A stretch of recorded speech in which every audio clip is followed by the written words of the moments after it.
Our lives are like crayons in a box. We can remain a perfect crayon if we just stay safely in our box. But we're meant to color the world, and that requires us to go out of the box, and often that means being broken. But a broken crayon can still color the world.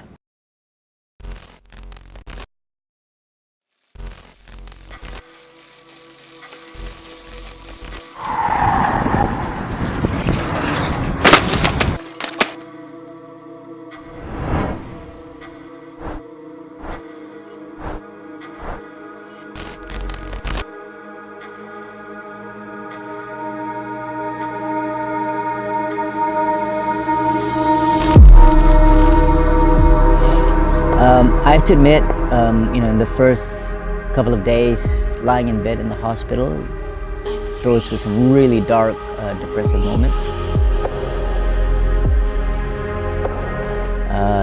3 of my 4 limbs were in a cast.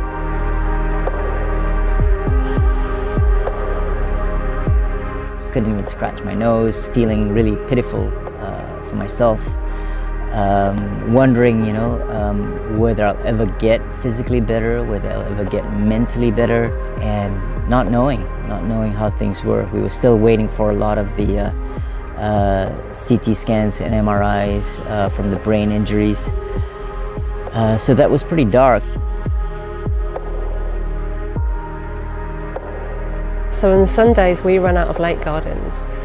Julie needs to get back, so rather than hanging around talking like we normally do, we left. Or she phoned and said, there's a cyclist in the road, I've just passed him. So she must have been 2 minutes ahead of me, if that. She said, I've just seen an accident, there's a cyclist in the road, it looks awful. I was carrying on towards Publica, and that's when I saw what had happened. And it must have just happened. So when I first heard the lady telling me what happened, I think my initial reaction was like, no, it cannot be. She must have gotten the wrong person, it cannot be. But no, she had his name, my name, and he's cycling, and I know he went cycling. Then I resigned to the fact that something happened to him. Yeah, so by the time I got to you, which must have been just a couple of minutes later, you managed to turn yourself over. So I turned myself over? Yeah, because you were face down when I drove past you. And then I absolutely knew it was you when I sat down next to you because of the tri-suit. And I just... it was the Da Nang suit. It was a Da Nang suit. So me with my gallows humour, just trying to keep you conscious because you were awake, you were conscious. Just saying that your tri-suit's a mess and you're not going to be able to wear it again, and that you're probably not going to be swimming for a while. After arriving at the emergency room, maybe about 15 minutes or 20 minutes or so, I managed to go in to see him for the first time. I remembered seeing him lying down. His eyes were closed, he was wrapped up, his whole body was wrapped up, and I think he was still wearing a neck brace. And again, my mind was thinking, what happened to him? Is he okay? Just looking at him, I wouldn't have known, right? But I spoke to him. I called out his name, and his eyes opened. So then I knew, okay, he's alive. Okay, and I was so relieved. He asked me, where am I? And I had to tell him, you're at the hospital. You're in the emergency room. And he asked me what happened. And I said, you got involved in an accident. And then he closed his eyes again. My registrar of the day told me that he had sustained polytrauma. Polytrauma means that more than 2 different systems in the body were involved. He sustained a head injury, and he had multiple limb fractures. He had a fracture of the bones of the upper limbs and also of the scapula. and his conscious level was quite good. He remained conscious throughout, and he was in a lot of pain at that time. So we admitted him, and we observed him for a couple of days. He wanted to take a transfer to That is actually more to address his orthopedic problems, where he went to see Professor Azhar. I remember seeing Azran at that time, just before he left to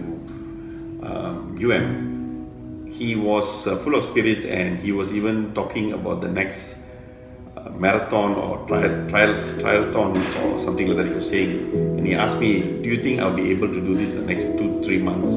I told him, let's concentrate on this first. And he's had head injury, fractured fibula, fractured ulna on the right side, and a very bad shoulder fracture. And also is very lucky he had thoracic fractures, but they were stable fractures, and it could have been very bad. He could have been paralyzed. And his head injury, well, he could have died from that.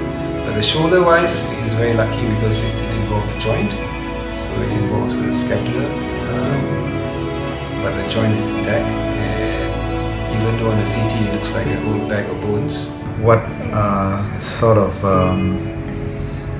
circumvented things from getting a lot more serious was the fact that you wore a helmet. Judging from the injuries you sustained, at least from the point of view of your head injuries, it could have been a lot worse had you not worn the helmet. You had sustained a right frontal extradural hematoma. The impact of your injury had caused the blood vessels on the surface of the covering of the brain to rupture and form a clot between your skull and the covering of this brain, and this clot had actually exerted pressure on your brain. A more personal point of view, based on what I know of him, what I know of Azran, was when he actually asked me about work. Because to him, he's just a workaholic. He works all the time, and work is his life. And so initially when he asked me about work, and when he wanted me to help him out, to reply emails to people, my initial reaction was, I thought, what is this guy thinking, Doesn't he know that he's just gone through an accident, a very bad accident, right? The last thing you want to think about is work. But actually, that was an indication to me that he was all right. Because as I spoke to him, his memory was intact. He could remember his appointments. He could remember emails that were left unanswered because he had appointments that day. I think he was supposed to go for a couple of speaking engagements. So he wanted me to tell these people that he's been involved in an accident and he's not going to be able to make it. They came to visit him thinking they're just going to visit him, right? Seeing whether he's going to be okay. But instead, he started asking everyone for updates regarding their work. So then, because I was there the whole time and I could listen in on the conversation, and I thought, he's asking them about work, So yeah. That's like the point. Yeah, so that was the beginning of it when I knew. I mean, I still understood that we still had to get more feedback from obviously the doctors, from the neurosurgeon, from the orthopedic surgeon to find out more about his condition. But just seeing him being able to talk about things and to remember things and to still remain conscious, and he never lost consciousness. I think that was a very big thing for me. Now here's the interesting point, and of course I started getting some visitors, well-meaning friends and family members, and interestingly they started to admonish me, scolding me for cycling on Malaysian roads, saying that it's dangerous. So to me, something really stirred deep inside from that feeling of being lost and helpless. I really felt I needed to prove something, had a purpose, especially when they said, look, you know, you're a father, you got to think about your children, you can't be taking those risks. I thought a lot about it, and you know, to me, if I wanted to convey lessons to my children, it would be that, you know, life is hard, life is tough, life is unfair, but you don't run away from risky endeavors. You go out there and you live life, and knowing that ultimately that means you are going to get knocked down. Sometimes you're going to get knocked down really, really bad and really hard. But I'd rather you go out there and just try and push, and even if you get knocked down, but get back up. And I really just say, you know what, I really want to show them that things are going to happen to you. You can't control that. But what you can control is how you respond to that. And being able to get up when you're down is probably the one most valuable lesson that I want to share with my children. And so that really just gave me a purpose to keep going. When I saw that he was making good recovery, I already knew he was going to go back. It was just a question of when. So a big part of the recovery journey, of course, was focused primarily on the shoulder and getting mobility back in it.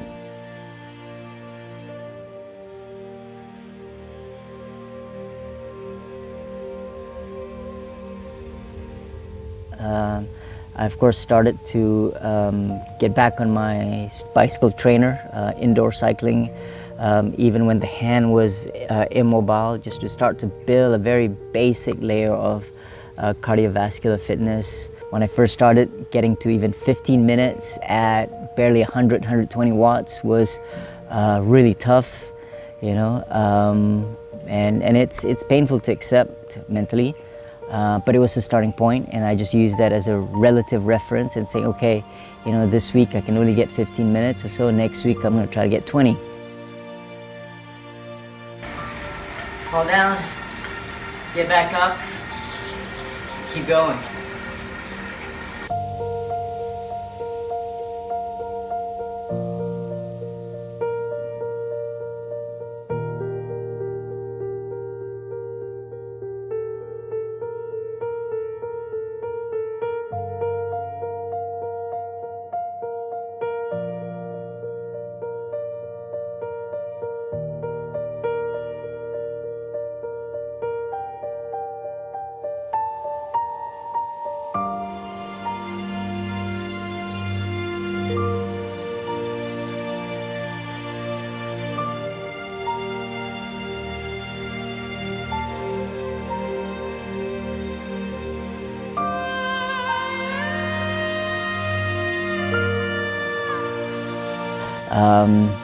So as I started getting better, I gained more confidence to get back on the road, starting with running, especially with the fibula healing quite well. And it was just good to get outdoors, to be outside and just really enjoy the sun.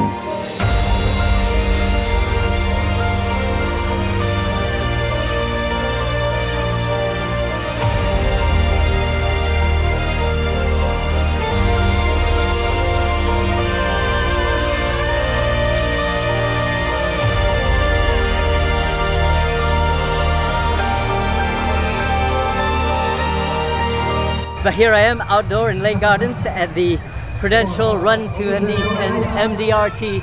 It's great to be out here, get back out there, racing, running, cycling, swimming. Can't yet, shoulder is still broken, but give me a few months and I'm gonna be out there because I start by believing that I can. And I believe on the 84th day after the accident, I had my first outdoor bike ride with the BJCC group. Been waiting for this day to get back out. The last 6 weeks I've been on the indoor trainer, physio sessions, getting ready, getting the mind ready. So I'm really excited. I'm going to tell you more about it at the end. See you then.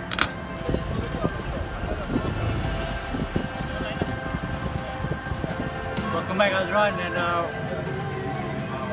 wish you a safe future. It's nice to see our Ironman Azran back on the bike after being off for so long. To see Azran back with us again. As you can see, the ride's all about food. It's good to see you back on the bike after what looked like a terrible and was a terrible crash, so it's great to see you back. I saw a few attacks on the hills today, so really I think if anything the crash made you much stronger, and you're an inspiration to all of us that whatever life throws at you, just get up and keep going. All done for the welcome back ride. 90 kilometers, 3 hours. Someone told me you just gotta turn your can'ts into can and your dreams into your plan. The doubts and fears will still be there. You just take one step at a time and we're gonna get there. So that was a big moment to be able to kind of get back out there on the road. And eventually, as the shoulder got better, I started with going back into the pool.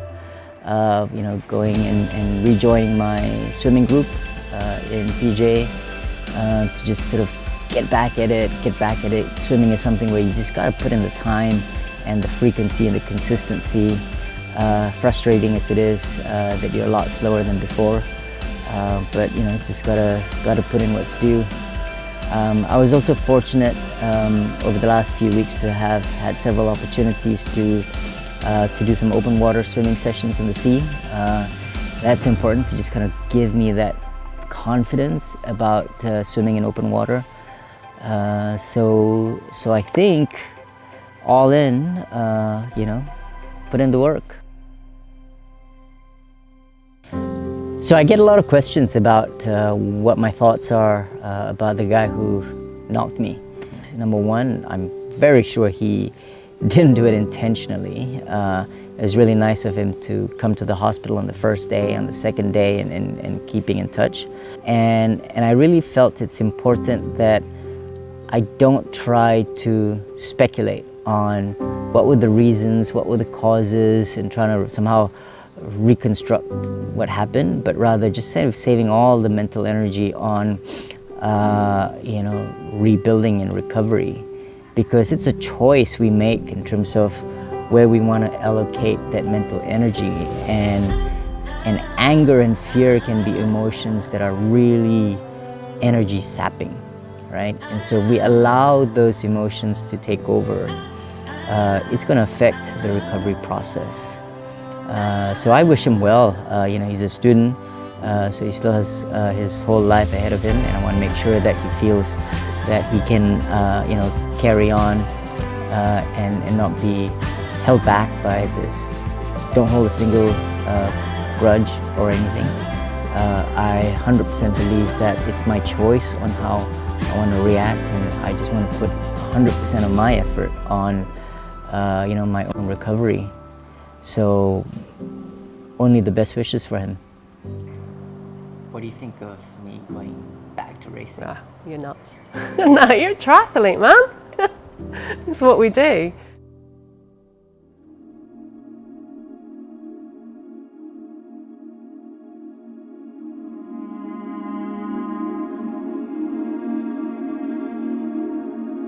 Well, I'm back here again in Langkawi in this beautiful La Pari Pari property where I've been staying for the last few years for the previous Ironman races. And it's actually a really emotional return.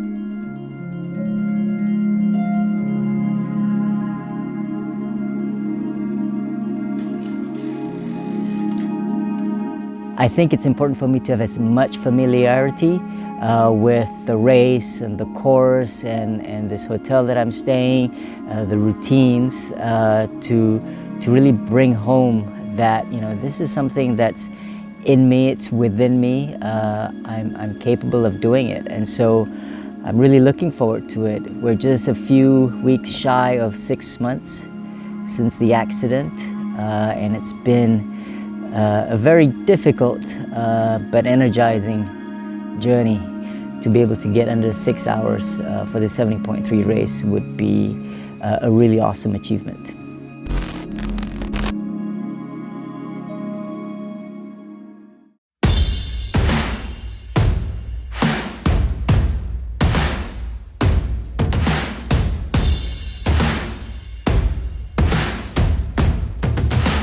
Certainly to be able to get out of the water at a decent time. I'm not expecting to be as fast because of the shoulder and sort of the stiffness in the shoulder. I can feel it when I swim. 7, 6, 5, 4, 3, 2,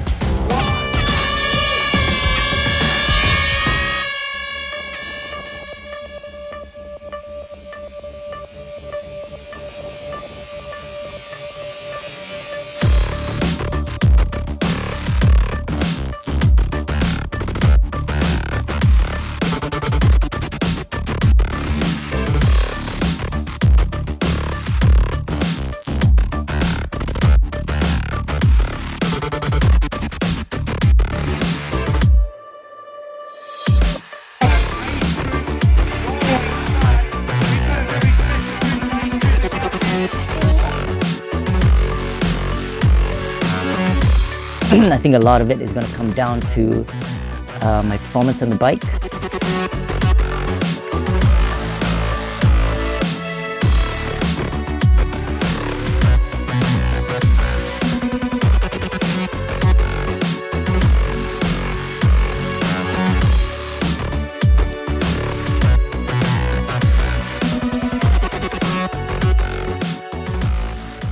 And mentally, I'm going to get out there on the run and just feel like, I really want this. I think I stand a shot.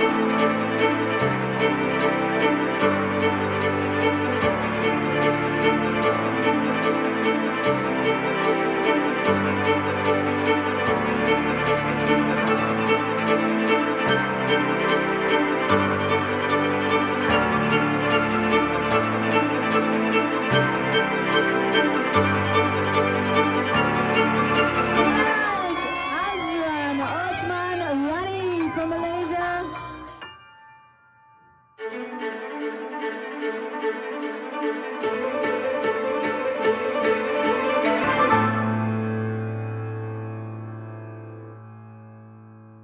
Okay, so it's over, did it.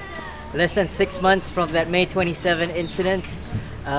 Picked myself up, put in the work, and it's just, I feel on top of the world, and I'm incredibly grateful to everyone who helped me get here. All the doctors, everyone in the hospital, everyone who helped me with physio, all the psychological and social support to just keep going. It was really, really tough. The lack of training volume finally showed in the end, so couldn't really get the fastest time, although at 15 kilometers I still had a shot. But in the end, it was just, muscles kind of gave way, and I just had to just keep pushing to at least get it under 6 hours. But incredibly thankful for this opportunity to come back out here, to still race and to still get a pretty decent time, despite all the challenges. What a journey, and I hope in some small way this will inspire you to get back up whenever we hit setbacks and roadblocks, to just keep going, and it can be done. I can do it, anyone can. So see you next time. So in this journey to recovery, my support systems have been absolutely essential to get to where I am today. I think it's impossible to go through this by yourself. Certainly, family's been really important to me. Having the medical doctors, Dr. Kanta, Dr. Hari, Dr. Azhar, all being very supportive of my recovery and my journey. And to me, that's allowed me to just have the confidence to start. I've also had a lot of support and encouragement from Lance Watson, my coach. He kind of helped me just think through the different activities and building blocks and how do you rebuild. To be able to have these resources to just kind of share your challenges and your problems, get feedback and allow us to reflect and internalize, I think has been very, very powerful. So, I think anyone going through this journey needs a support group, needs coaches who can add so much to the process. Life is really like a box of crayons where you got to go out there and color the world, and that means you are going to get broken. We're going to get knocked down, and it's up to us to pick ourselves back up, because ours is the story to color the world. And I wish you all the best in your upcoming adventures.